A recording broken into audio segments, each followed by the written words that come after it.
Record lah. Kita record. Okay. Can in that particular situation lah, Tuan Syed, can we create a market? Is it viable? Ada ke dalam keadaan yang macam ni, we can still be able to create a market? Kita tahu ada orang ada duit, kita tahu, kita tahu, ada orang ada duit, so can we create our own market? Macam if you said kita tak ada market kan, Tuan Syed tadi, dan duit itu tak ada. Kita ambil kita punya tiga common interest lah. Kita tiga jadi resource person. Kita buat training, kita buat apa. Tiba-tiba this gawat COVID datang. First 6 months, everybody walk in the dark. Ingat tak? 18 Mac sampai Ogos tu duk terkelepar-kelepar macam burung kena pukul. Don't know online, don't know how to Zoom, don't know. Okay, there goes. The first 8 months too, we basically in the anxiety state of asking what to do next, what to do, who can help, what. Then we catch up with the online. There goes when we master the so-called the technology, the technical process know-how. Then we create the market by coming up macam you punya PLF online. We are the first one. I'd be wondering, mula-mula tu you are going to do PLF online. Macam mana nak demonstrate teaching? I don't main macam tu. I pinjam you punya approach tu. You have already got 6 batch so far, kan? Yeah. So now to answer you, go back to you punya core competency tadi. Okay. Nan has his own, dia punya core competency. Hafiz has your own core competency. I pergi jual strategic program. Yang pening-pening kepala tu ada orang beli because dia orang tak tahu apa nak buat. Dia was in the agony. Don't go and sell the program yang dah jadi market norm. Communication apa-apa. You must create something lah. Now dekat office tu I was plotting in the whiteboard about doing a program for reopening of the business. Dia above pada chain. Above pada chain. Dia nak kata reopening the business. Reopening of the business. Preparing yourself and the business to reopen. Kan you nampak dalam Facebook, I kata you either struggling or you fail. Who's going to do it? Kan I put dalam Facebook, actually a teaser, tapi tak ada siapa yang menanya apa, tak apalah. So I went back to the whiteboard. So these are the approach or the paradigm that we could say kita kena practice, because we have gone the 3 era. First era, everybody walk in the dark. You gagal, I gagal you. Yang mana pandai IT, you tak tahu apa nak buat. Cepat Zoom. Orang tak percaya kat Zoom. Mereka kata percaya kat MS Team. Dah mereka kata MS Team lompat-lompat pakai Webex. Dah Webex lompat-lompat dia pakai apa-apa punya nama. At the end of the day, they go back to the square one. Zoom improvise dia punya produk. MS Team improvise. See, even the US, they also walk in the dark. Tapi because of US ni, kita yang new emerging economy duk puji mereka so walk in the dark. They be laughing kat US. Mereka ni kat Southeast Asia tu, kita bagi apa mereka pakai. See, the guy who developed Zoom in Australia, now he in US. He is a Chinese guy. US. Actually, it's a Chinese technologies who develop it. Kita duk marah US. Nothing to do with it. So now go back. You see that I try to link the question you say, how to create the market. It depends on you punya core capability. You tak ada, forget about the market. So it can be done. It can be done. Okay. It can. So that means when it can be done, tu doesn't give anybody an excuse. Lah, kita tak boleh bagi alasan. Ya. Kita nak acknowledge Haja in the house. Haja in the house. Ya. I dah nulis tadi. Goyang dengan tangan. No, we were talking aja. We were saying, orang kata apa? With experience, you learn and then you improve, kan? Yeah. Okay. So PKP lockdown ni kita dah kali ketiga ni, Betul. What have we learned? What have you learned? Since PKP 1. Ini PKP 3. We supposed to learn from experience. So what have you learned? That is a actual question for me, right? The actual question. Okay. Kadang kita akan pawang je ini. 40 orang yang register. 4 orang je, Max. Isang they are joining. I don't know where they disappeared. They got lost somewhere. Tak apa. Yeah, I love it because this is my first time being able to join, because Friday is always like a conflict of time, because usually Friday I do my online sharing, I do my classes as well. And then itulah yang selalunya tak dapat nak join because it starts at the same time. So in fact tadi pun I do a pop class and it finished. I cakap I just want to do this for 40 minutes because pukul 10 actually memang I ada another my tadabbur class pula. So lepas tu ada ni lah sharing yang business tu, I really want to join. Okay, tak apa, hop on je. I did not expect masuk. Alamak, 4 orang je. Alamak, ni mesti sekarang kena spot on. Betul pun. Kita menganggap diri kami ni tengah warm up. So Haja, come on to that question tadi. So to go back to answer your question, number one, I baca somewhere tadi we have been in lockdown for 462 days kalau tak silap, right? So and as much as I've been saying that going online is not something new for me because I've been doing it for the last 5 years, kan? Rizal knows that my business are all done online pun anyway. Classes are online apa semua. But in the last 1 year, I've been trying to find a way to be different, it's like, okay, what I know is like what everybody knows anyway, why should I be telling people what people already know? What can I do so that it's different? It's trying to differentiate, but I've got to say that it has been difficult, and I realized at the end of the day, just by being me, I'm already differentiating. Even though I'm sharing something similar to others, but just by being me, I'm being different because there's no other Hajar Hamid out there. I mean, there is, but there's no one as crazy as me. The weight of Sarawak, yes. Kan. Suami kata I dapat kerja kat Sarawak. Okay, let's go. Tak ada, oh ya ke, alah perlu ke, tak ada pun macam tu. Okay, go.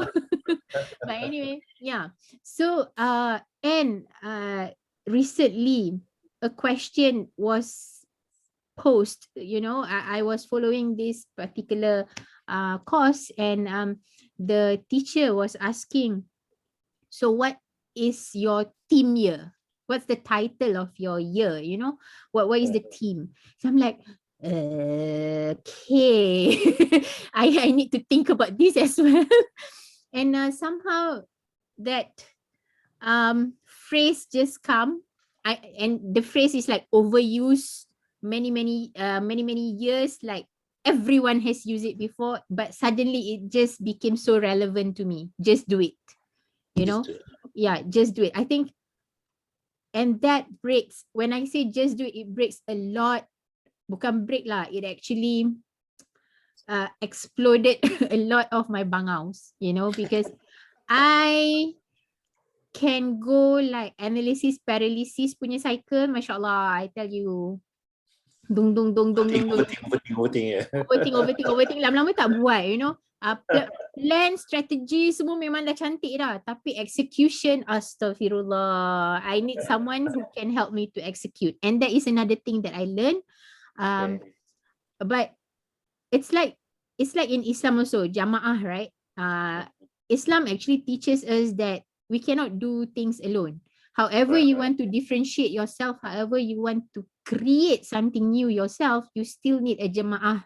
You still need a group, a team, or at least someone else to actually help you. Because we can't be doing everything. My father, my arwah abah has been telling me this like for years. Last time I'm like, it's okay bah. And then my father said, you ingat you superwoman, you know, you can't be doing everything. You can't go and meet everyone, which is true. So we need someone. Like, I acknowledge that I am weak in execution. I'm good at strategizing and planning, but I'm weak at execution. So I need to find a sparring partner who can help me on that side, on the executing part, right? So that is another thing that I'm noting down. I'm looking for that person, insyaAllah now. Siapa yang can partner up, dah ada sebenarnya, tinggal lagi nak make use je. If you weren't for this crisis and whatnot, would you be thinking this way? I think like many people kan, this situation, this pandemic situation makes you think harder and think more. Okay, so okay, I'm just gonna hold on to you on that one. Ini yang saya kata ni, Anan, you know, bila orang kata apa kebaikan pandemik ni terhadap kita, itulah dia pengalaman yang kita dapat.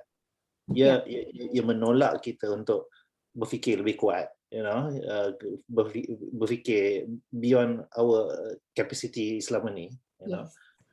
Ada benefit dia, you know, ada benefit dia. I mean, kalau tak ada that pandemic tu, adakah mungkin kita macam ni? Atau would we be doing? It might take longer.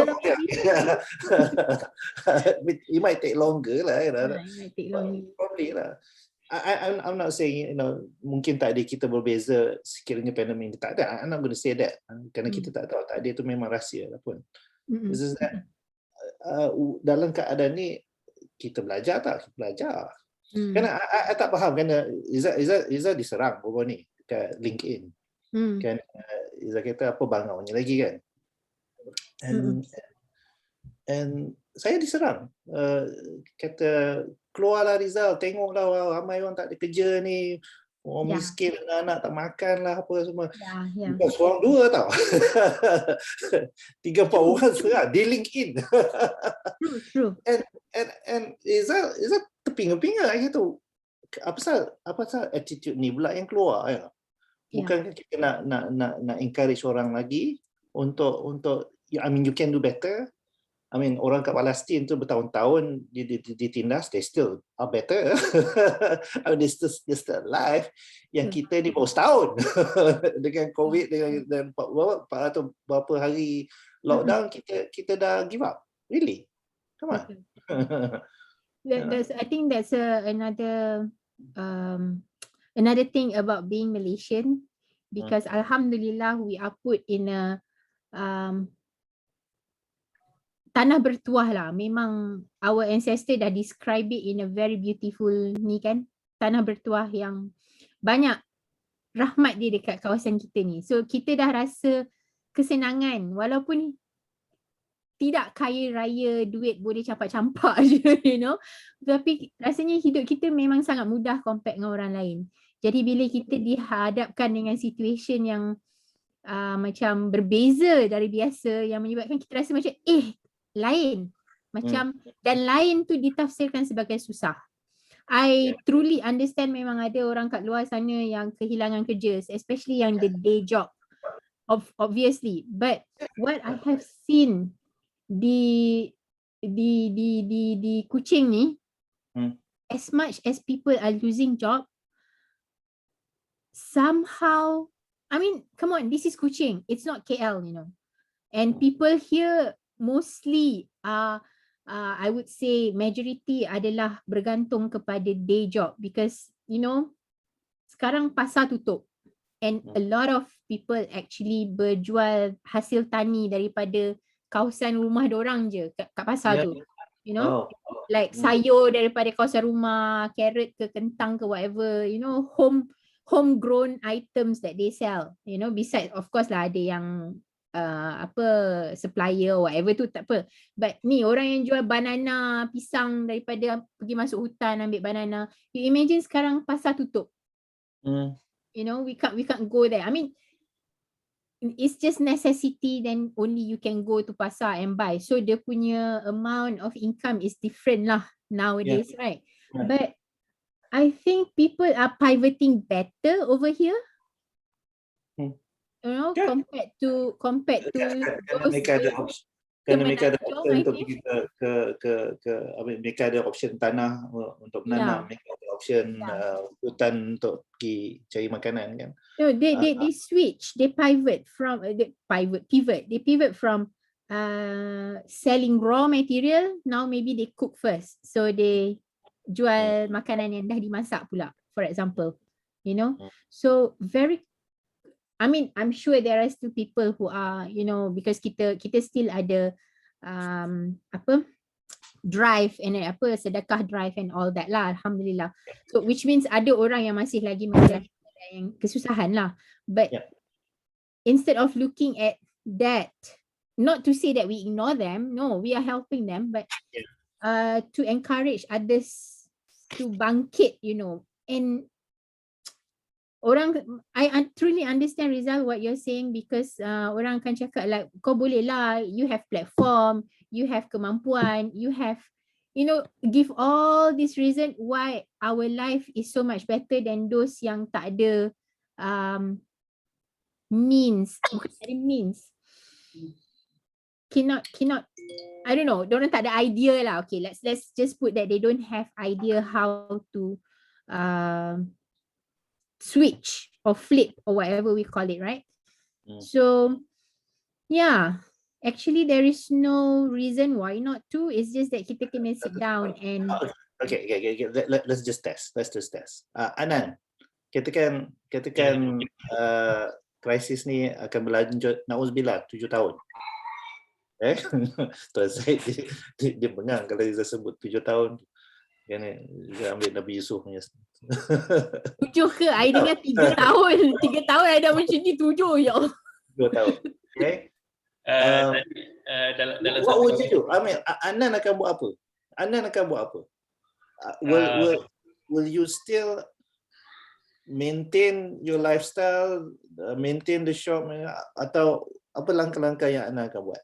Okay, sebenarnya siang tadi pun kita banyak berdiskusi di grup-grup WhatsApp Persatuan Kontraktor Malaysia itu ni dan sebagainya. Okay, so ada satu komen tu saya tertarik dan tertawa lah, tergelak kecil kan. Sebab dia kata lockdown lah lagi 2 tahun pun yang penting kita boleh kerja. Yang penting kita boleh kerja. Lockdown lah pun janji ada kerja. Janji boleh kerja kan. Okey, macam saya sendiri Sifu. Okey, kita sebab kalau dari segi bidang training pada saya tak ada isu sangat Sifu. Sebab kita boleh beralih ke Zoom, media sosial dan sebagainya. Okey. Macam saya sendiri yang ada orang kata physical business. Okey, yang buka kedai yang ada overheadnya, cost overheadnya. Okey, di mana saya terpaksa tanggung lebih kurang 70,000 ke 100,000 per month, every month. Okay, mesti kena ada, wajib ada. Okay, so kalau Sifu kata sampai hujung tahun, menangis je Sifu. Okay. Menangis adalah satu benda yang Ana akan buat. Faham dah. Okay. Dan apa yang Ana akan buat? What would you do? Okay, so benda yang memang saya dah plan, dah rancang sebab kita dah lalui PKP 1, PKP 2 dan sebagainya. Okay. Salah satu yang memang dalam perancangan saya adalah untuk kecilkan saya punya skop bisnes. So daripada situ saya boleh kurangkan saya punya cost overhead. Okay. Ini antara benda yang memang akan saya buat. Okay, yang akan saya lakukan untuk saya kecilkan skop tu. Maksudnya saya mungkin akan shutdown, tutup beberapa kedai. Okay, tapi bisnes tu still jalan tapi dalam bentuk online. Okay, dalam bentuk online. Maksudnya saya pindahkan staff-staff yang sedia ada tu, saya bagi training kepada dia orang macam mana nak buat sale melalui online dan dia orang akan pindah duduk di satu tempat sahaja. Okey, itu antara benda yang memang saya akan buatlah. Okey, Ini yang membuktikan Adnan yang Adnan masih akan buat sesuatu. That's my point. Adnan masih akan cari jalan untuk survive, untuk bagi makan anak tu. You will find a way daripada duk komplain je manjang, duduk tepi jambatan tu menunggu and then harap belas kasihan orang. You would still do something. Macam okay, kalau dibandingkan Rizal lah, Rizal duk tengok supermarket mana yang perlukan pekerja. So Rizal tengok okay, Lulu masih perlukan pekerja. So kalau lah Rizal ni dah tak ada kerja sangat lah, Rizal pergi kat Lulu kerana Lulu ada opening. Cashier ke orang yang lantai lah sekalipun, at least in my mind I want to survive lah, Kalau dari segi peluang kerja Sifu, sebenarnya masih banyak. Masih banyak kan? Macam saya sendiri pun memang saya tak buang pekerja. Saya kecilkan saya punya operasi, maksudnya dah tak sewa bangunan dan sebagainya, tapi masih guna pekerja yang sama untuk buat online. Dan pada masa yang sama, saya buka jawatan kosong. Maksudnya tambah staff lagi. Kan? Tambah staff lagi untuk online lah, onlinekan bisnes kita. Sebab kuasa membeli masih ada sibuk. Maksudnya kalau kita tengok dari segi statistik, contohlah kita tengok hari ni, Shopee tak menang tangan hantar barang. Parcel hari-hari keluar. Makna kata orang walaupun PKP duduk di rumah tapi masih shopping. Cuma macam mana kita nak ambil peluang tu supaya orang membeli dengan kita. Macam mana kita nak menampakkan bahawa kita ni seorang usahawan. Kita jual produk sekian. Banyak Sifu. Peluang-peluang yang ada sebenarnya banyak. Dan ada di antara bisnes yang tak perlu modal pun. Jadi dropship. Exactly. Tak perlu modal. Bukan isu modal. Izzah selalu pegang. Anak usahawan adalah orang yang boleh buat duit walaupun ada RM1. You find a way. you cari jalan. So Izzah tak masuk akal. Izzah tak masuk akal bila orang kata tak boleh, cannot, things are tough, what to do, and then blame. Tak ke mana? Semalam saya tengok ada satu posting tu, ada satu usahawan tu jual batu sungai dalam Shopee. Dah terjual 1,800 biji. 1,800 ketui batu. Kan? Ambil kau. Batu Sifu, jual batu untuk sejukkan perut. Saya lah salah seorang pembeli batu sungai itu. Sebab apa? Sebab kita beli batu sungai itu sebab kan alhamdulillah Sarawak tak ada batu sungai ke? Sebab PKP Rizal, bila masa I nak pergi sungai nak pergi cari batu, so I beli daripada Shopee sebab the batu I used to tuar masa dalam pantang hari tu. Kan I gave birth bulan tahun lepas kan. So I beli batu sungai. So it comes in a very nice pouch, you boleh simpan nice. Kalau batu kalau bijak, batu pun jadi duit. Kan. Tu ada orang cakap dengan I, weh jauhnya kau pergi beli batu. Batu datang daripada, I think it was Johor, hantar ke Kuching tau. So dia kata kalau batu tu nanti dia nangis minta pulang macam mana. This cerita batu ni mengingatkan I waktu pergi haji kan. Nak kutip batu untuk baling dekat jamrah kan. And my mak tiri dia ambil batu-batu tu daripada I. Habis tu dia pergi cuci. Saya kata, mak kita nak baling dekat jamrah kenapa nak cuci? Ni kalau cuci batu-batu ni kan berlubang dinding kan. But the point is this, I went to the extent so I kata, kita boleh kutip batu-batu untuk orang lain bagi kat orang kan, siap cuci. Batu yang boleh dikutip tepi jalan tu kat tepi sungai tu boleh dijadikan modal bisnes. Then what's stopping us? kita bersama Ustaz Fauzi di Kedah ya. Apa pandangan Ustaz Fauzi? Saya jadi DJ sekarang. What do you think, Ustaz? Sekolah-sekolah, dengan cerita nak jual lah semua sekolah-sekolah ni. Tak ada siapa nak pergi sekolah pun. Bank pun nak tutup dia orang punya branch kerana mereka kata tak perlu ada bank. So kalau Ustaz Fauzi kalau tak ada sekolah nanti, Ustaz Fauzi nak buat apa? Assalamualaikum warahmatullahi wabarakatuh. Saya bukan business minded. Yang tu saya kena declare awal-awal, saya bukan business minded. Tak macam Tuan Adnan kita, Tuan Adnan memang business minded. Ya memang. Jadi cuma saya duk ikut dia kata-kata Tuan Adnan tadi. Pada pandangan saya lah, tak semua manusia yang mempunyai pandangan cara pandang macam tu. Cara pandang macam tu. Ada orang macam kita ni kita nampak ujian ni satu peluang. Ada orang yang dia tak nampak. Dia tak nampak sebab dikaburi dengan masalah. Masalah bagi dia, masalah tu agak besar. Dan dia tak boleh nak berfikir ke arah macam mana cara Tuan Adnan berfikir tadi. Jadi yang itulah yang menjadi tanda tanya kan. Kalau kata semua orang berfikir macam mana kita fikir, alhamdulillah tak ada lah kejadian kes bunuh diri yang dikatakan bermula daripada Januari sampai ke bulan 6 ni peratus Melayu bulan 6 ni peratus Melayu bunuh diri hampir 60%. Dia kerana tekanan pada COVID ni. Apa cadangan Ustaz Fauzi? Apa cadangan Ustaz Fauzi? Kerana macam Rizal ni, bila Rizal menggalakkan kita untuk bangkit daripada keadaan ni, Adnan buat benda yang sama, Hajar buat bersama, Tuan Syed lagi di Bising, jomlah bangkit. Saya telah di attack kata apa, Rizal tak tengok ke orang duk kena buang kerja lah, tengah cari kerja tengah susah, yang kita ni sewok-sewok tengah bangkit ni, apa hal? Macam kita ni tak sensitif kepada keadaan mereka tu. So macam mana kita nak menggalakkan orang kalau kita ni tak boleh bercakap, kalau kita tak boleh dakwah dah habis, ni nahi munkar ni. Untuk menggalakkan untuk mereka bangun dan hey, kita masih boleh buat sesuatu.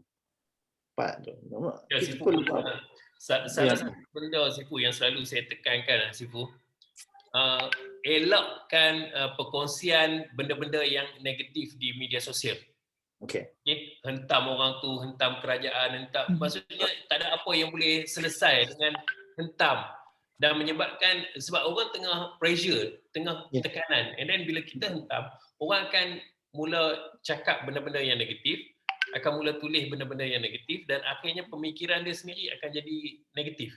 Okay? Dan salah satu benda yang saya sendiri buat Sifu, macam saya sendiri, bila duduk di rumah ni, saya cari pula alternatif, apa yang saya boleh buat bila duduk di rumah. Apa yang saya boleh buat? So salah satunya yang inilah Sifu. Sebab orang hari ni dia. Orang kontrak. Ini kontraktor atau Tuan Zaid? Dia ni kontraktor boleh buat kuih lah. Promosi. Sebab Sifu, orang punya Sifu, hari-hari orang order untuk nak makan. Dan sebab saya tahu bila PKP orang duduk rumah, orang lapar. Betul. Orang lapar, saya jual lah makanan. Sebab consumer kita ramai, maksudnya targeted, kita selalu belajar tentang bisnes targeted customer kita dan sebagainya. Kaki tangan kerajaan, gaji masuk tiap-tiap bulan walaupun tak pergi kerja. There you go. Yeah, exactly. Duit masuk. So itu kita punya customer. Semua macam mana customer tu, kita nak sampaikan pada customer tu, kata kita menjual produk. So bila sampai, insya-Allah ada ordernya. Alright, so satu cara ialah Adnan kita berhenti bercakap tentang negatif, berhenti menghentam-hentam orang, kita cakap positif, continue cakap positif. Yes. Tuan saya nak tambah lagi, macam mana nak galakkan orang-orang ni untuk bangkit? I mean, kita buat cara kita, kena belasak balik. I mean, contoh tengoklah Tuan Syed, kita buat satu forum macam ni, 40 orang register, 5 orang yang datang. Tak register pun. Tak register pun. Hajar dapat link dari mana Hajar kalau tak register? Kat kita punya grup lah. Link. Kita 5 aja ke? 40 orang register dalam grup Telegram tu. Dah, I ambil Oh, jauh you dah. mean dekat grup. Ya. I ambil jauh lah. Ya, Nak jawab tu, I ambil dari jauh. Dari the marking line tadi ni. Marking line kan. Nak jawab Ajar, nak bawa jawab Adnan kan. COVID ni, kadang-kadang on the positive side, I like it. Dia separate men and the boy. Oh, the men and the boys. The girls yang duk riak-riak dulu tu, yang duk riak-riak kita nampak kita ini business stand lah, kompetitor tadi tu dia dah mungkin tak ada dah. Ya, betul. Kalau kita sikap bangkit, sikap want to challenge ourselves, kalau buat business dia ada dua sekolah, hard part, soft part. Hard part tu money, method, apa-apa. The soft part is the mindset of the entrepreneur. Now kita fokus on entrepreneur. The soft part tu dah jadi hard part. Kalau soft part tu jadi soft, dah tak ada isu. Now the soft part tu jadi hard because the attitude. Masih duk takut lama yang kata bergantung pada kerjaan. Dengan suasana mungkin duk ingat yang lama tu. Dia tak tahu hari-hari. In business, the biggest competitor that we ever had is time. Yeah. Talk to Chinaman. Try to talk to Chinaman for half an hour. Dia duk cerita time kan. Dia tak cerita duit. Ayah, dia sana mau pergi sini, mau pergi. Macam mana itu sekambut suruh panggil, itu manjung pun panggil. Kawan saya ni. Macam mana lah. Bangi sudah tanya, yo. So, I tanya dia, Jensen, what's going on? Banyak masalah. Sana mau lari, sini mau lari, sana mau lari. They are always concerned about time. Kita concerned about mindset. Walaupun kita kata the soft part tu is soft. Senang. Benda senang. The hard part, money, method, apa tu kita kata hard part. Hard part tu tetap hard. Yang problem kita face sekarang ni, the soft part tu jadi hard part. Itu challenge kita. Kalau attitude kita kata, aku susah, aku nak dapat duit dia ni, aku akan buat dekat mana orang boleh buat. Tak ada isu. Dia akan tanya kawan, dia akan belajar macam mana sikit bodai orang bagi. Because he move forward. Dia problemnya duk tunggu, sitting on the laurel, Mak Saleh panggil. Sitting on the laurel, duk tunggu orang. I nak pinjam Hajar punya cerita tadi. I like it je. Yang jual pisang ni ke pasar. Indirectly makcik kita, pakcik kita ke abang adik tu, dia dah cut intermediary dah. Dia dah buat sendiri. Ya, betul. Tak ada middleman. Kalau kita put in the right perspective, dia dah reinvent dia punya business. That means from end to end. Dia tak sedap because dia tak pergi sekolah apa semua. Kalau American dapat, Oxford dapat, dia kata reinvent, dia buat buku. Dia dah reinvent. Lepas tu dia reprocess. Dia buat sendiri pula. 3, dia reproduce the product. Dari pisang tu dia buat kerepek apa. Dia cara tak langsung, gara-gara the pressure dengan daya saingan yang dia nampak tu, dah aha effect tu, he come up unstructuredly the new innovation. Tapi orang macam tu, dia tak tahu yang dia tu buat innovation. Dia ingat aku buat kerepek, tahu tak ada orang jual. Number one, marketing perspective. Dia cut intermediary. Duit dia direct. He can raise the bar pada duk bayar ke orang. Itu yang we should learn based on this COVID. Okay. We should have that. Cuma the mindset tu yang pening sekarang ni.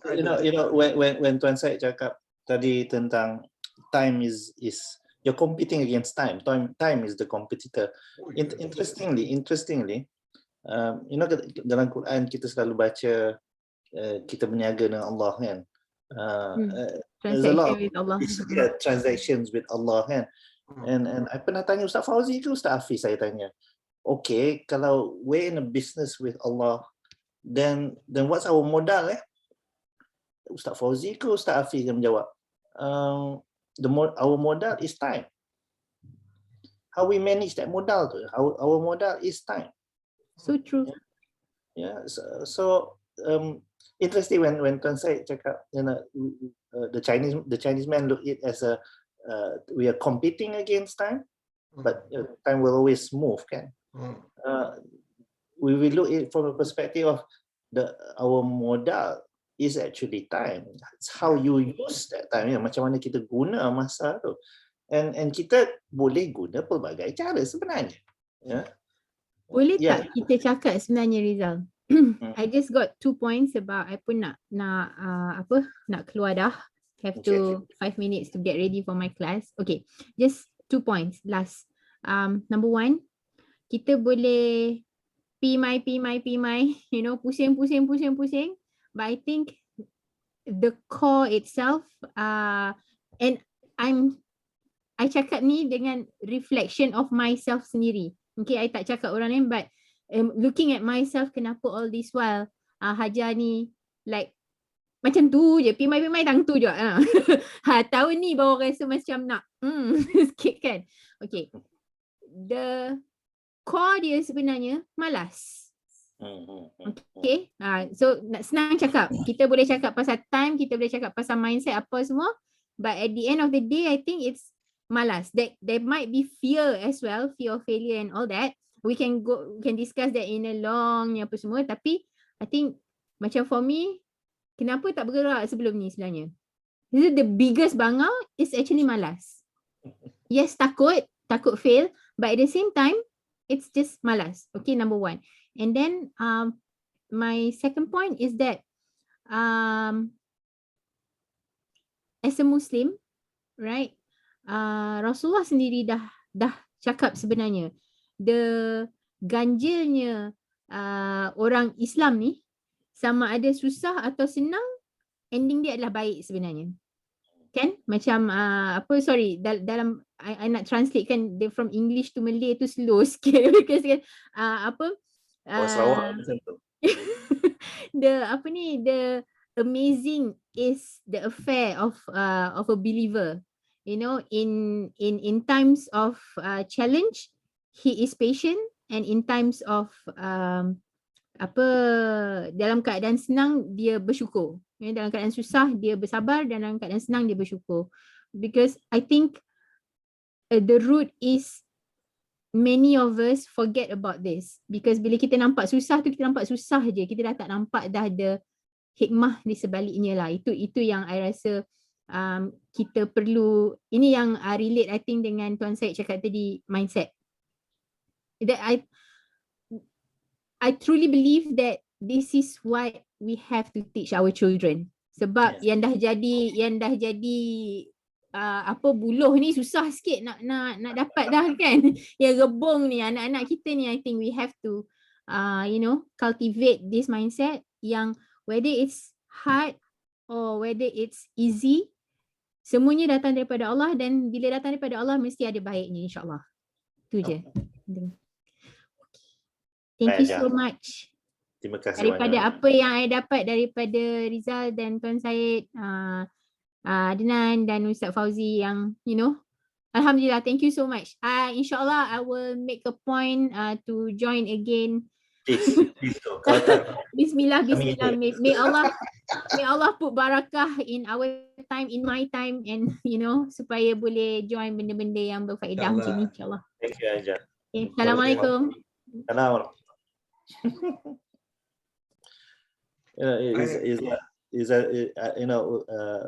Tuan Syed, Raya was telling me semalam dia dengar Ustaz No'man cakap, dia kata there's a lot of persamaan antara Nabi Yusuf dengan Nabi Musa. Contohnya in Nabi Yusuf punya case, kerana seorang perempuan, then he got into trouble, whereas in Nabi Musa punya situation, because of dia punya mother, a wanita, perempuan, maka he was safe.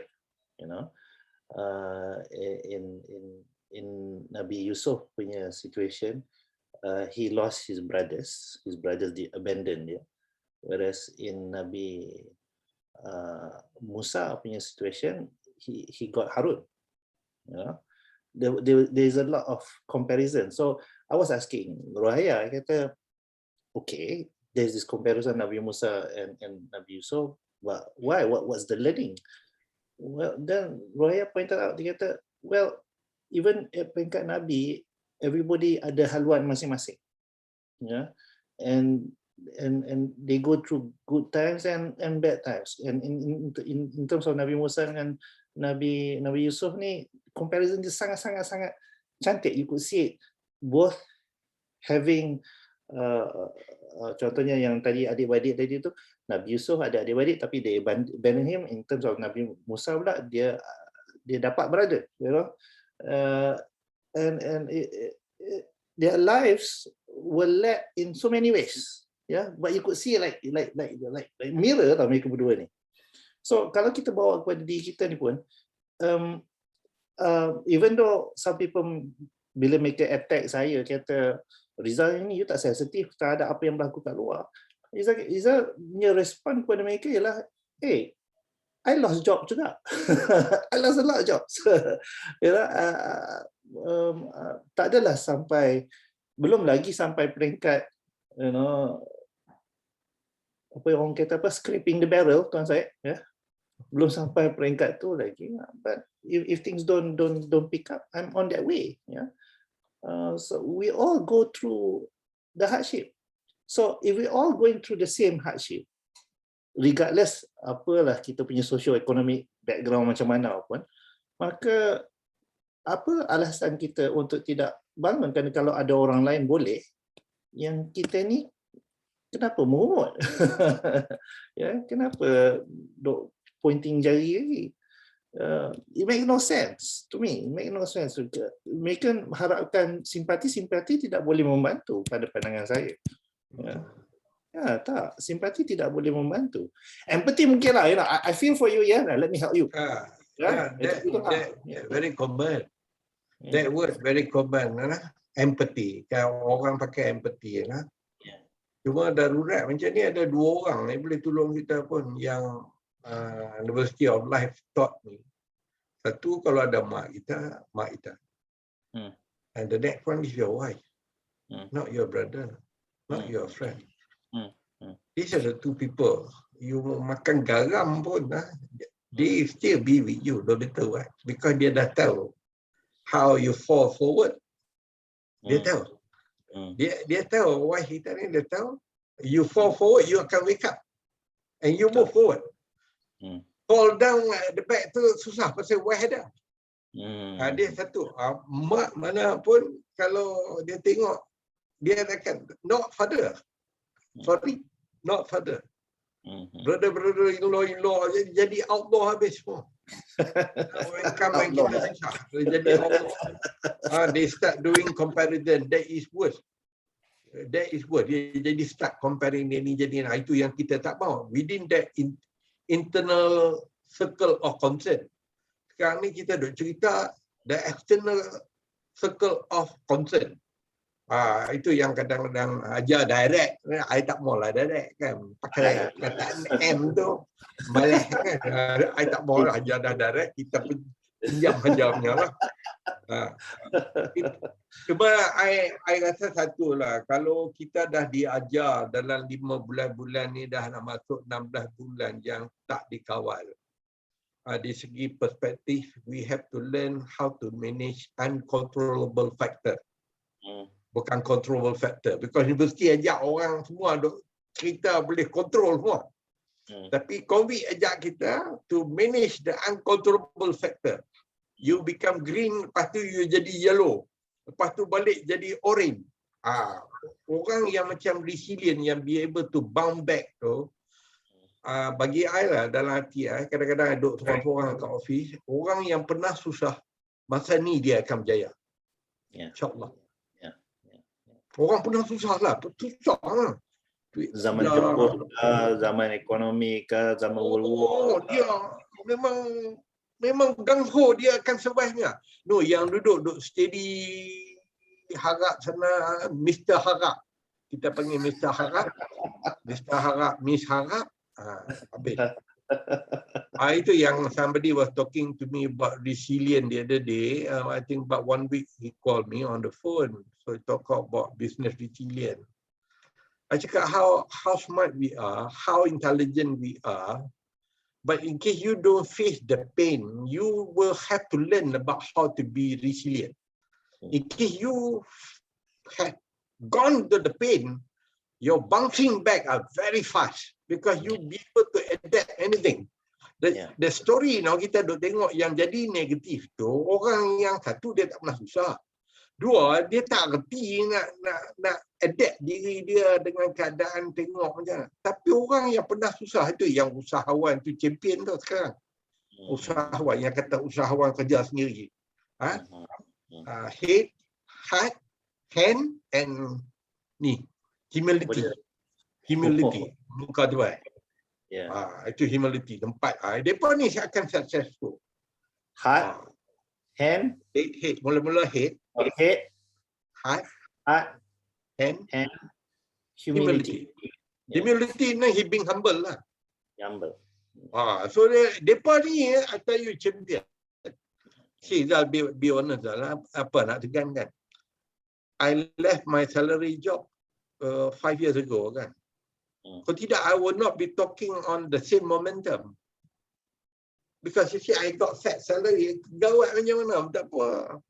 COVID macam mana? Tak apa. Tapi when 5 years ago, when you on your own, one-man band, to do music kat luar tu.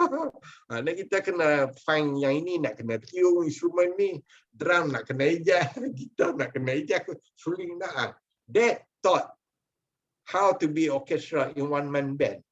So that's what now, kalau kita tengok Mr. Harap, Miss Harap, dia orang sakit. Yang bagi harapan dia pun orang silap juga. They give to the wrong market. Faham tak? Faham lah? Quote unquote lah. They give to the wrong market. Orang yang betul-betul yang register, yang betul-betul nak naik, dia orang ada jajahan dia orang. To monitor yang mana upbringing entrepreneur usahawan ni kan, maupun all the body lah. Dah, ni yang duk dapat gaji 5,000, 6,000 pergi bagi pula si benefit macam-macam. So duit yang portion tu untuk bagi keadaan tu hilang kat situ. Tiba-tiba this bounce back 3.0 again come. Then they will arrive. So the spirit adrenaline must be curtailed. Kita kena control adrenaline ni, bukan control ini, encourage, motivate dia. So sekarang ni siapa ada motivate? 2. Apa tak bagi? 3. 4. He have to crash out lah. Kalau macam pinjam anak, kalau dia kena buat kuih, dia buat kuih. Itu no choice. Rizal boleh buat dekat McDonald's, Si orang atas-atas tu, dia punya choice management lah so bad. They give to people who with the wrong choice. I tak tahu, I tak mau sound negatif kan. Our job is to help people to be positive. Tapi when I look back, it all fundamentally, semenjak 18 hari bulan tu, the first MTO tu, we must get it right. Now when come to 3.0, tengok orang baca aja news. It's not right. It's not right. That's the point to answer. It is not right. Setuju. Kesian lah. Tak nak kesian. Kesian tak boleh membantu orang. Simpati tadi. Empathy, kita panggil empathy. Betul tak? Betul. I think kita tanya Nan lah. Kita tanya Nan because Nan still active usahawan per se. I think you agree that with my the way I think, the way I look at it. Challenge me tak apa kalau I tak betul. Betul, saya setuju. Because apa? I duduk seorang-seorang. I dah lama duduk seorang. Tak larat lah. 16 bulan lah. Tapi I rajin baca, then I observe. I don't only read internally, none for info. I read beyond that. I read other country, how they do things and all those things. Then I look back at home, right? Including me lah, yang population computation tadi tu, yang ada cakap tu termasuk I lah. So it all go back to choice management. Cuma kita kena belajar satu dengan keadaan akan datang ni. Keep on having reflective mind. Reflective maksudnya? Okay. Keep on kaji balik kita punya what we learn day by day. Okay, that's one yang kita kena to go forward. Kita tak tahu sampai bila dia. Ya, betul. Kita tu our choice management must be right. Okay. Kita dah identify the biggest enemy, tangible ke intangible, is time. Time wait for nobody, anak kita wait for nobody, wife wait for nobody, siapa-siapa kita ada tanggungjawab. Yeah. It's our accountability to bring back the money, to feed them. So there is no time to make mistakes. So very challenging. So don't worry about the market. They separate men, boys, semua dia dah separated dah. Don't worry about it. Yeah. Cuma sekarang ni, how are you going to cope with the past to come? Itu yang interesting. Ya, memang. Trends dia dah ada dah. Macam contohnya yang saya kata lah. Bank pun dah tak nak ada physical bank lagi dah. Itu dah lama dah tu. Mereka duk gaji. Ya, kerana banks belajar sebagai satu bisnes. Banks dia belajar daripada all those economic downturns tu. They already put policies into place, long time ago. Bisnes kita seperti mana yang Tuan Syed cakap, dia kena mengharap, dia always kena bail out, dia manjang. Maka dia tak rasa this. So they don't have these policies in place when things happen.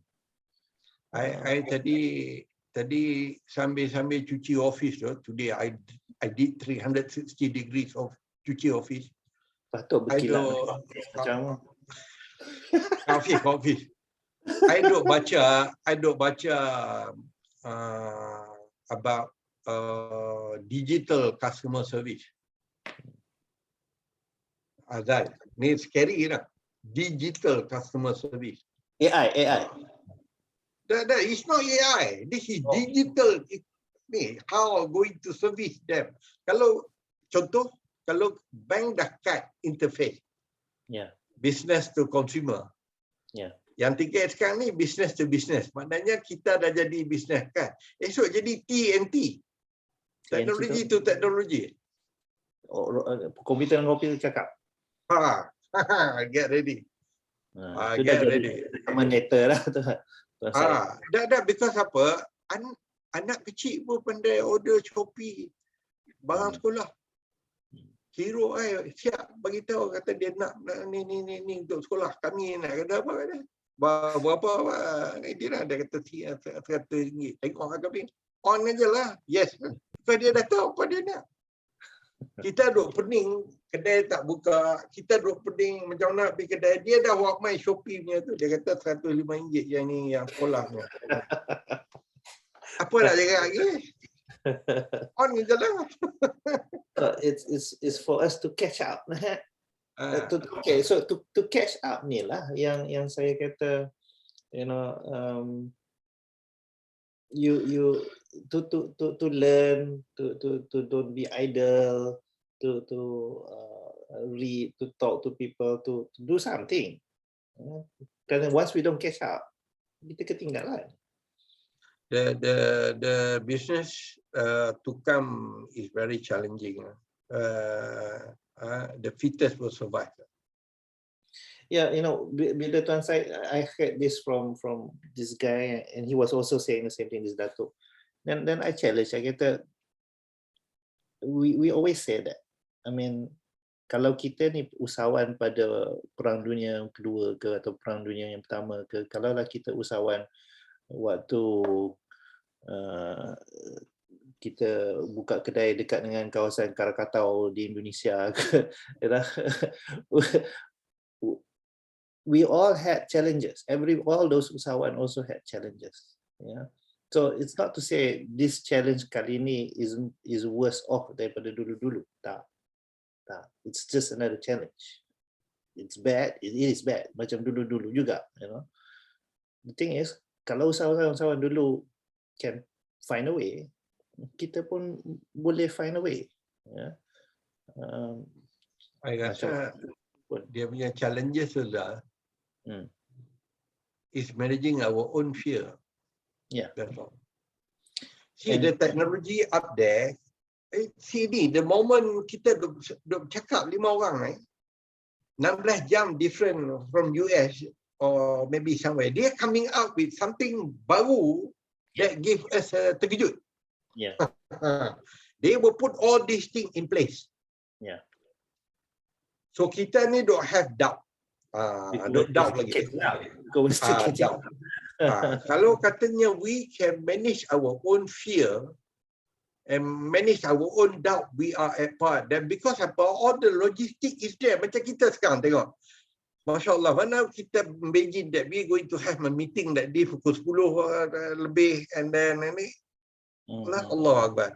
I cannot imagine at all. You know, I cannot. Sometimes when I look alone, that's why sometimes I scared when I stay alone. My mind will go don't know where. You know?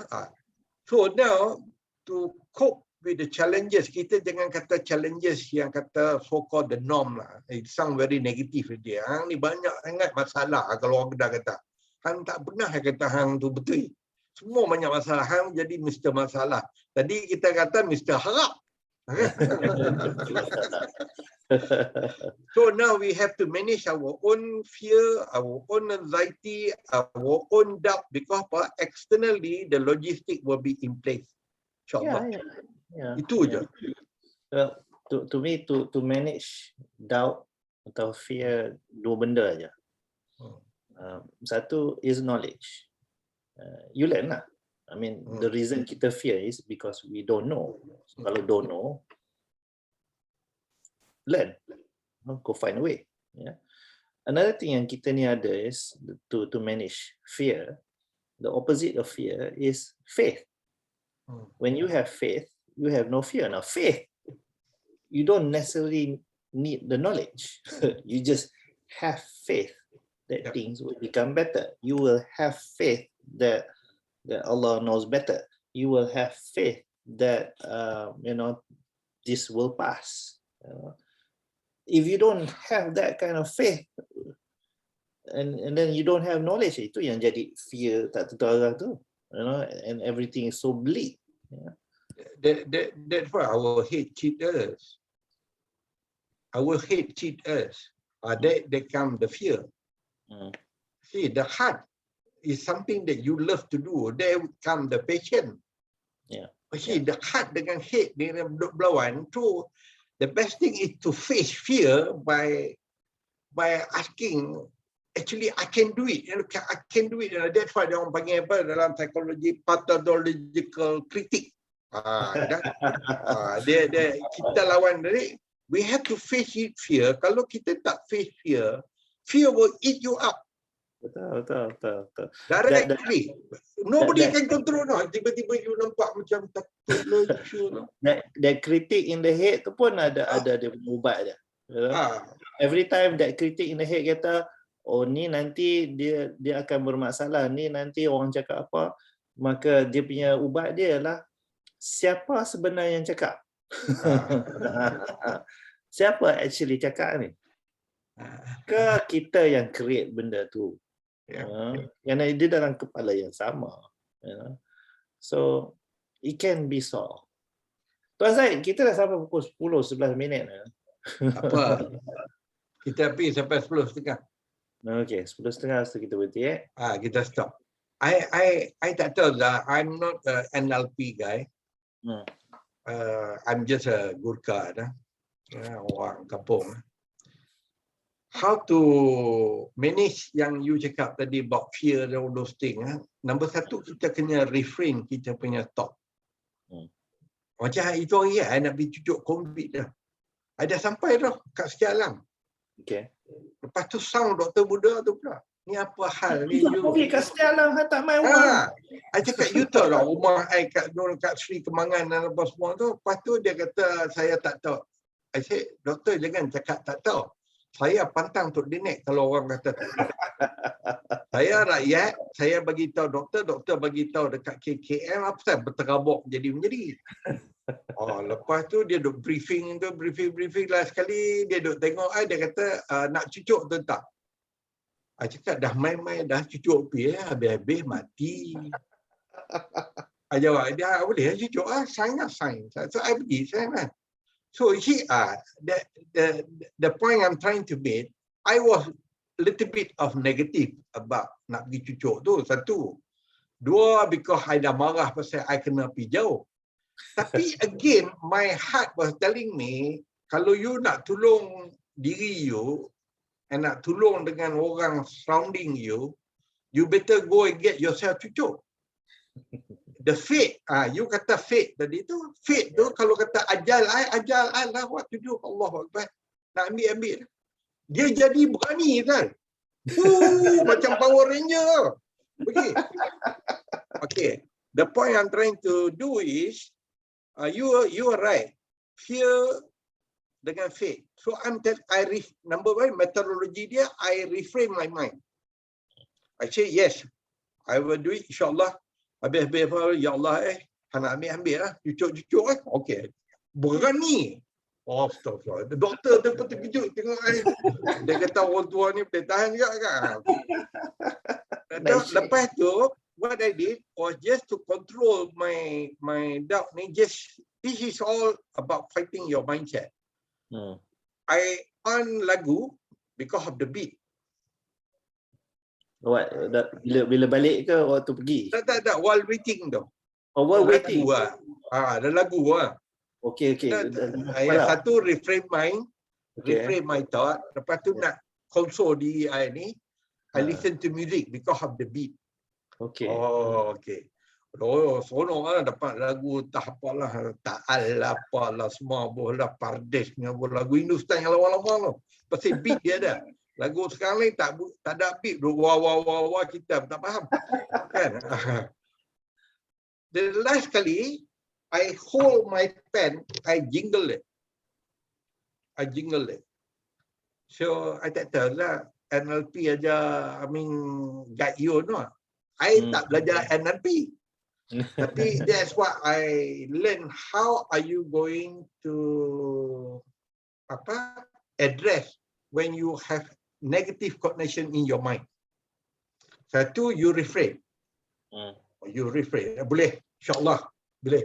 That's what the concept of believing in you to very powerful on earth, you know.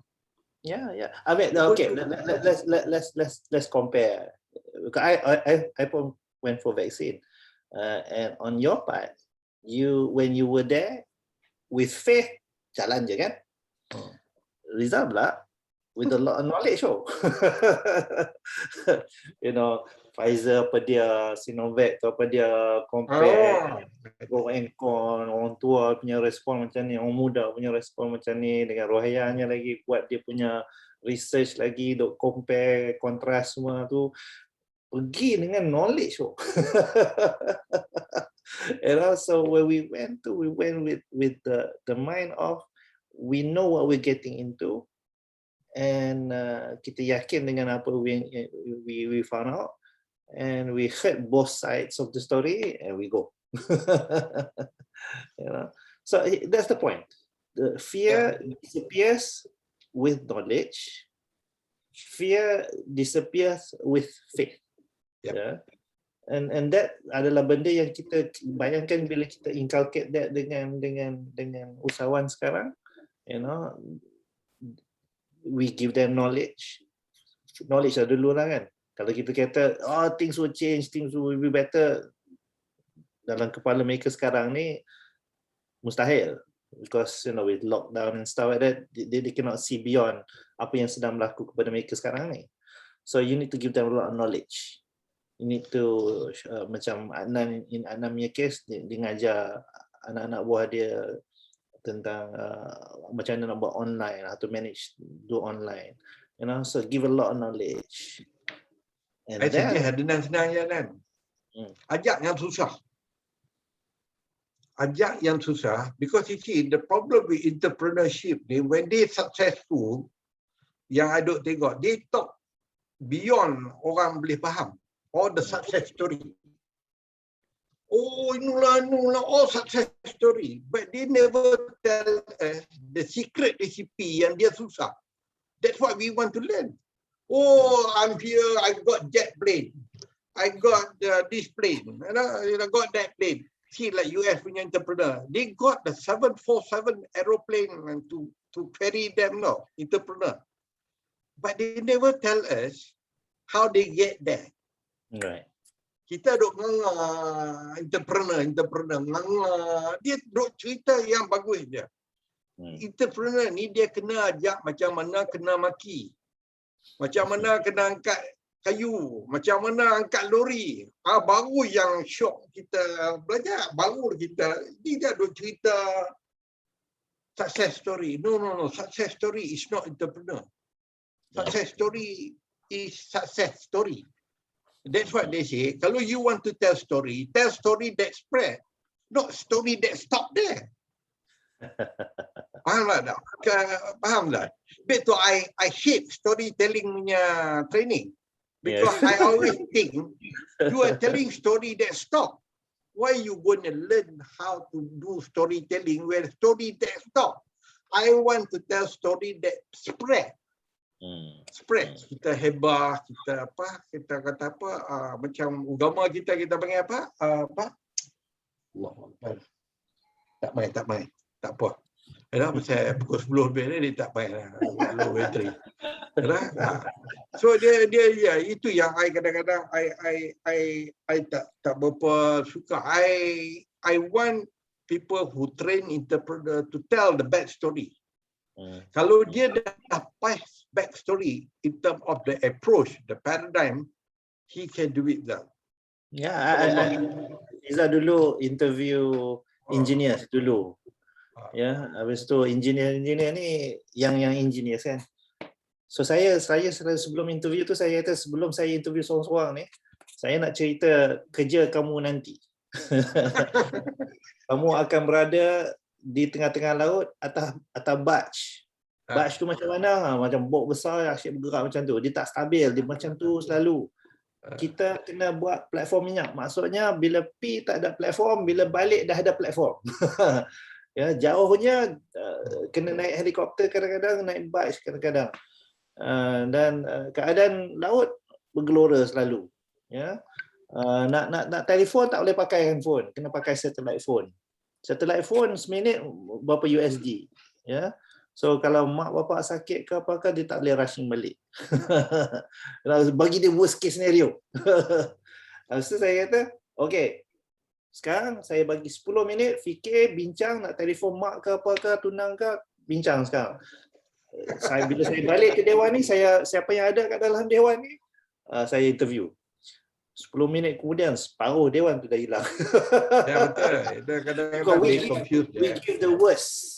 Yeah, we tell them the bad story. We tell them the worst story. Kita cerita tentang gaji lumayan ke apa ke. We give them the worst case. Dia macam ni. Kita bagilah now Ustaz Fauzi dia kata dia makan gaji, dia bukan orang usahawan, tak apa Ustaz. Okey, ni kita attack Adnan pula. Dan kalau yang nak expand bisnes ni satu je Nan. Kejap, dia putih-putih. Itulah Ustaz, saya tukar device. Tak apa. Puan Malina, business woman tu. Puan Malina, yes. Ya, Puan Malina. Yes. Dulu at one time dia ada kan kita punya session. Dah. Nan tanya dia soalan macam ni, Nan nak ambil orang baru kerja. Ya. Tanya dia, hang nak kerja ke hang betul-betul nak berkembang sama dengan aku? Itu je. So in other words, kalau right perspective, do you want the job or you want the career? I always ask, CGPA lah, takut noh. I tak tepi. I tanya satu, dia mula-mula HR, interview apa semua, I tak interview, I tengok budak tu. Dan sekali dia kata top side. So I tanya senang je. I cakap, ni, you want a job or you want a career? Semua jawab job. Okay, Pergi view job. Bagi job. Tapi kita tak harap dia duduk lama lah. Kalau kita nak nurture talent pun kita kena tengok talent macam mana. So yang ini tak payah nurture talent 2-3 sebulan dia lari je. Habis. Dah tahu lah. Tapi people yang ada career tu dia ada wawasan, dia ada sense of belonging. Masihlah ni apa adenan dia putih-putih macam mana apa dia duk sabar dah Nan. Amin. Saya tukar device dah, saya tukar device ni. Ni Tuan Syed, saya ya, saya kata ni. Ya. Ustaz kat mana? Saya dia Ustaz. Oh, Ustaz. Okay. Puan Mazna di Johor. Oh, Puan Mazna Johor. Tak sajalah. Ambil slate sikit nak bagi tahu. Saya budak Baling lah. Tuan Syed, Bali. Pasal bunyi utara tu. Orang Baling. Orang kampung. Boleh. Sifu Rizal. Ya, saya. Masa pun dah ada 7 minit. Saja sikit-sikit lah nak apa ni, ambil masa sikit. Boleh. Okey. Pendapat saya lah kan. Pendapat saya untuk dalam bidang bisnes ni, satu kisah yang cantik kalau kita boleh kaji adalah kisah tentang Saidina Abdul Rahman bin Auf. Saidina Abdul Rahman bin Auf ketika mana beliau berhijrah daripada Mekah ke Madinah, memang di Mekah tu dia memang entrepreneur, seorang usahawan yang berjaya sehingga menjadi multimillionaire di Mekah.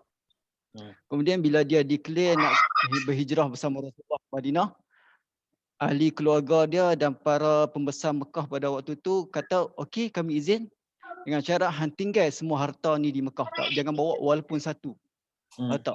Dan Saidina Abdul Rahman bin Auf ni bawa hanya baju yang ada dekat badan dia saja ke Madinah. Jadi mana kata dia dah tinggal zero, nothing kan, kecuali baju yang ada dekat badan dia untuk digunakan menutup aurat saja. Kemudian bila sampai di Madinah, Rasulullah mempersaudarakan golongan muhajirin dengan ansar. Jadi Saidina Abdul Rahman bin Auf ni disaudarakan dengan Saidina Sa'ad bin Rabi', salah seorang entrepreneur juga di Madinah. Jadi Saidina Sa'ad bin Rabi' ni dia tawarkan kepada Saidina Abdul Rahman bin Auf ni 3 tawaran. Yang pertama, kalau tuan nak rumah, aku bagi rumah. Yang kedua, aku ada 3 orang isteri. Yang mana tuan nak yang berkenan, aku akan ceraikan seorang, tuan ambil jadikan sebagai isteri. Yang ketiga, aku ada macam-macam bisnes. Kalau tuan berkenan mana-mana satu bisnes, tuan ambil, jalankan. Jadi Saidina Abdul Rahman bin Auf ni dia orang yang business minded. Dia kata kat Saidina Sa'ad bin Rabi', aku tak mau semua. Bila ni kalau kata kau betul-betul nak tolong aku, tunjukkan kat aku mana market ataupun pasar. Jadi dengan hanya bermodalkan zero, nothing modal, tu orang kata apa, business minded ni kan. Jadi dah ditunjukkan kepada dia pasar dan dia boleh monopoli ekonomi yang ada pada pasar tu daripada golongan Yahudi yang selama ni yang memegang ekonomi penduduk Madinah. Jadi kalau kata kita boleh buat kajian kes daripada Saidina Abdul Rahman bin Auf tu, kita boleh insya-Allah lah kita akan ada sikit knowledge macam mana Saidina Abdul Rahman mengadapt tadi kan, Tuan Syed kata mengadapt keadaan dia yang ada tu menjadikan dia menjadi multimillionaire balik. Dan yang bestnya dalam Islam ni, Allah Ta'ala datangkan orang-orang yang di sekitar Nabi yang bukan Nabi untuk kita contohi dalam semua bidang. Hang bidang pentadbiran, hang bidang ibadat, hang bidang bisnes, hang bidang orang miskin sekalipun. Pasal apa? Sebab kalau kata kita bagi contoh Nabi, contoh kita kata Nabi yang menega. Nabi yang menega ni kita tak pernah, salah seorang dia Sayyidina Rasulullah lah yang menega. Tapi Sayyidina Rasulullah dia memilih jalan untuk hidup sebagai seorang yang miskin. Dia memilih. Dia bukannya miskin tak, dia kaya. Tapi dia memilih untuk menghidup jalan orang yang miskin. Macam tu dengan Sayyidina Umar. Dia orang kaya. Sayyidina Abu Bakar orang kaya, tapi dia memilih jalan hidup macam tu, macam Rasulullah. Kan? Jadi kalau kita kata okey, pemimpin, kita tengok Nabi Musa, orang akan argue, orang itu Nabi boleh ha. Nabi dia dengan Allah Ta'ala ni dia memang kekasih Allah Ta'ala. Jadi Allah Ta'ala datangkan para sahabat, para ulama, para wali-waliullah yang pelbagai bidang, dalam pelbagai bidang yang nak habaq kat kita, yang ni manusia bukan Nabi. Tapi mereka boleh adapt dia punya diri dalam apa-apa situasi keadaan. Apa-apa situasi keadaan. Kalau nak kata orang miskin perlu mengeluh, tak tengok Saidina Ali. Dia miskin. Sampaikan ke Sayyidatina Fatimah kadang-kadang sampai mengadu kesusahan dia. Ya. Sampai nak bagi anak bini makan kadang-kadang sehari tu kadang-kadang sampai ada miss makanan. Tapi dia boleh hidup. Ya.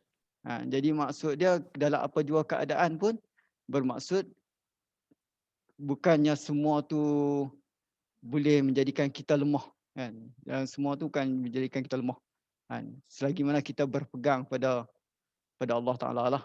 Jadi kalau kita boleh buat kajian kes tu, kita buat kajian, kita mengkaji macam mana, kalau macam bidang bisnes kita kaji sahabat-sahabat yang ada bidang bisnes. Ya. Sayyidina Abdul Rahman bin Auf, Sayyidina Osman. Kalau kita buat satu kajian kes kan. Dan kajian ni kita boleh berkongsi sebagai penguat cerita kan.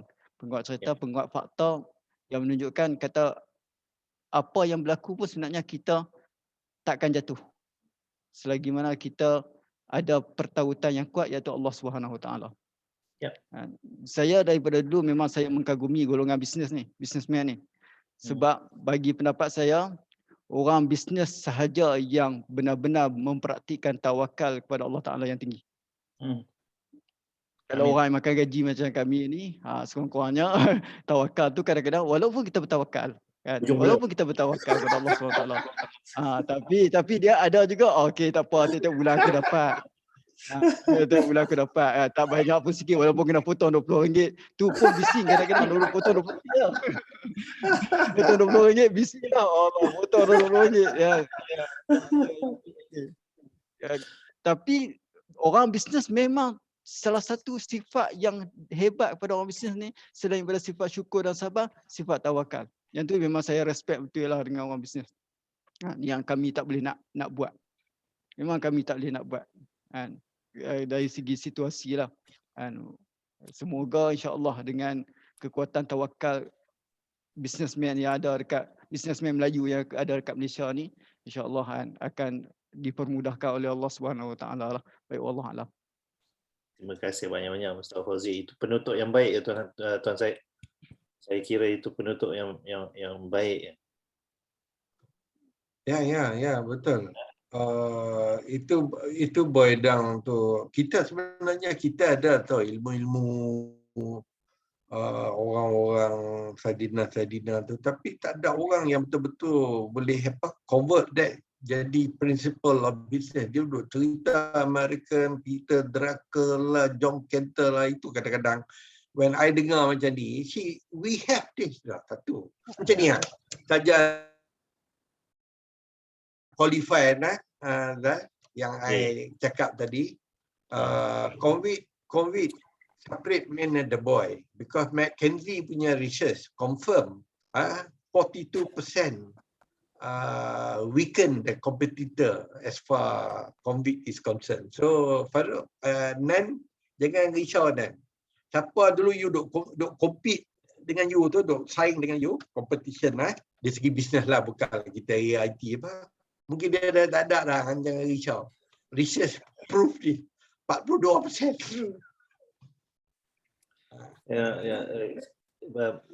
Apa yang Ustaz Fauzi dia mengingatkan komentar salah seorang ustaz dalam PLF waktu saya duk cerita tentang go out of your comfort zone tu. Saya tak setuju dengan tu. Saya kata go out of your comfort zone. Saya kata expand your comfort zone. Lepas tu dia memberi contoh. Dia kata Abdul Rahman Auf lah tadi. Dia kata dia keluar daripada comfort zone dia ke Madinah dengan zero, seperti mana Ustaz Fauzi cakap. Kemudian saya kata Abdul Rahman Auf punya comfort zone bukan Mekah. Mekah sedang ditindas, orang Islam ditindas di Mekah. Comfort zone Abdul Rahman Auf adalah Rasulullah. Every time he is with Rasulullah, yang lain semua tak kira lah. So Abdul Rahman Auf punya comfort zone adalah Rasulullah. So when Rasulullah diperintah hijrah, dia expand aja comfort zone dia ke Madinah. Yeah, it's knowing where you are now and where you want to be. Yeah, you know what you can do and what you can do. You know what you want to do and what you can do and what you want to do. Yeah, you just expand your comfort zone. Abdul Rahman Auf punya comfort zone was Rasulullah. So balik kepada apa yang Ustaz Fauzi cakap tadi itu, tawakal kita kepada Allah tu ada, buatlah. Yeah, you know, buatlah apa pun. Yeah, because kita tahu apa saja yang penghujungnya untuk orang Islam adalah baik. So why are we fearful? Why are we takut? You know? In fact, you know, nak masuk syurga kita nak kena mati dulu kan. So buatlah apa yang baik.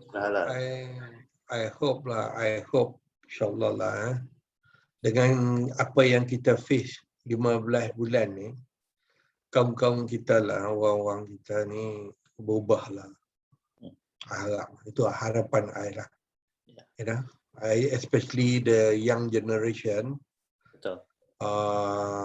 can learn how see our people become rider, our people crying loss of job. It's all our people yang kuat sangat bunyi the inner voice. We should appreciate and learn about it. Jangan just ambil the next one, kita tak tahu, Allahu alam. Apa pula yang dia main. Kalau dia dah main satu tu, dia akan main dua sampai ke tahap dia nak tutup tu, dia dah bagi sikit-sikit tu, maknanya ada lah kan. Cuma satu yang Ustaz Fauzi cerita pasal Abdul Rahman Auf tu, kalau kita ingat balik zaman Rasulullah, satu dia nak menjaga, dua dia ada tekanan-tekanan masa menyebar agama Islam zaman dia tu dengan Quraisy apa segala macam tu. Dia punya challenge is more hebat dan kita. Mana puak yang mana nak menjaga, nak spread so that orang stabilize so-called spread of Islam tadi tu. Dengan Quraisy dengan datang bagi secukup-cukup tekanan tu, dia banyak perspektif. Ustaz, yang ini saya masa duduk kat Mekah dulu, Ustaz tak tahu kot, cempok dengan student-student Madinah. Minum kopi je, nak minum kopi sekejap je. Duduk sampai 4 jam, duduk dengar mereka duduk cerita, mereka mengaji. Cara King Abdul Aziz University, Madinah University kan. Duduk dengar mereka punya knowledge tu lah. Takut. Mereka duduk ajak kita duduk cerita bisnes. Duduk syok lah. Jadi 4 jam. Habis-habis, subuh. Jom semayang subuh. Lepas tu balik. So, bagus juga lah. Tapi itulah satu Ustaz. Dia tak ada siapa yang betul-betul adopt the principle ni sekarang ni. Sekali-sekala dengar macam ni, setengah orang yang ada prior learning knowledge tu boleh sambut Ustaz. Tapi yang tak ada langsung tu, they will become Mr. Blur. They become Mr. Blur, they don't know where to put this new body of knowledge. Ustaz, new body of knowledge kat mana. Itu yang challenge lah bagi kita. Apa yang ada, apa yang sikit, biarlah dia menjadi. Ya. Apa yang ada, apa yang sikit, kita kait-kaitkan balik. We will always be guided, insyaAllah. Tuan-tuan dan puan, we are now at 10:37. Terima kasih kerana bersama dengan kami. Ya, ini adalah Usrah Usahawan sekarang. Dia bukan business lab lagi. Kita nama Usrah Usahawan dengan nakib anda, Tuan Syed Hanafi dengan Muhammad Rizal. Nakib. Ya, nama Usrah. Okey, but this is the point. This is the point. Kita nak wujudkan perbincangan. Kalau ada persoalan, tanya supaya kita belajar sesama sendiri. Hari ini tak ada siapa tanya soalan sangat. Tak apa. Lain kali kita ajak tuan-tuan ramaikan majlis. Aku ada soalan nak tanya, boleh kita bincang sama-sama, belajar sama sendiri kan, usahawan bantu usahawan. Kalau kita tak bantu sama sendiri, siapa lagi nak bantu kita? Ya. Alright, thank you Tuan Syed. Fauzi, Adnan. Puan Madinah ni. Ya, dia rajin chat no. Dia tulis kat chat box. Tuan Syed, kita dah decide ke nak buat ni sekali sebulan ke atau setiap minggu ke? Kita dah decide. As I propose lah, you are the boss kan. As I propose to you, we do weekly lah. Weekly. Because we don't want them to be left behind. I think let them come and share. At least they feel emotionally ringan. Betul. That's what I want to help on the intrinsic value tu. Intrinsic value. Ini dia intrinsic value, bukan extrinsic. Intrinsic dalam. Kat rumah macam contohlah Nan. Dia sekarang dia nak harvest dia punya business tak? Dia harvest. And then you downsizing. That is very good to do.